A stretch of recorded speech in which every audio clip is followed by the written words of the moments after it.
One of my favorite memories, I think, of recording in my car was that it was the first song that I've ever recorded with my brand new guitar. I got a secondhand Taylor last summer.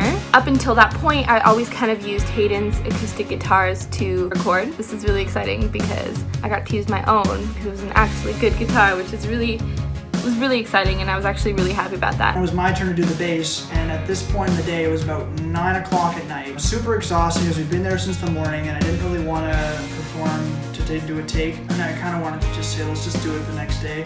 I ended up doing it anyway. We set up. We probably got to recording maybe about 10 o'clock that night. So I go and I do the first take, and then I just look at Hayden and I look at Matt, and we kind of just agreed that that was the take. And so the first take ended up being the one that ended up on the song.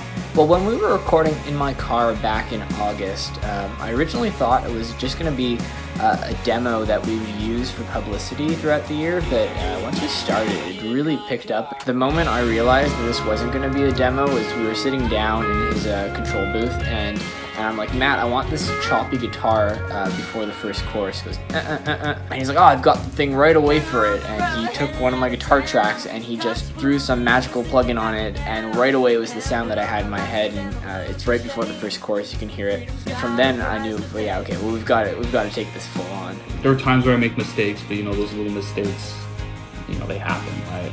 But I would get frustrated. Like I'm playing, I'm like in the zone, and all of a sudden there's this like weird mistake or a weird like hiccup.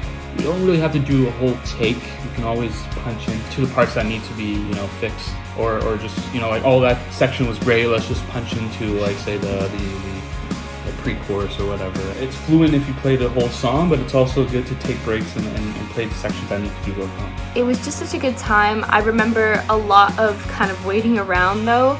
But even when you're not recording and you're not actively doing something in the studio, it's just never a dull moment, even when you're tired. The place where we record is also a music school. There was a drum lesson I remember happening in the room next door to us. In between drum takes, we went quickly, all right, let's get that vocal. And we'd record the little line, and then the drums would start again and we'd stop.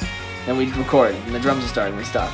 So what was really cool about recording in my car for me was that I did the keyboard part in Hayden's basement. Whenever I went to the studio, I would just go in to watch the others record their parts. And a lot of the time when we're playing as a band, I don't really get to hear exactly what every person's doing. It's really cool being able to hear everything that goes into the song. It really changes it for me.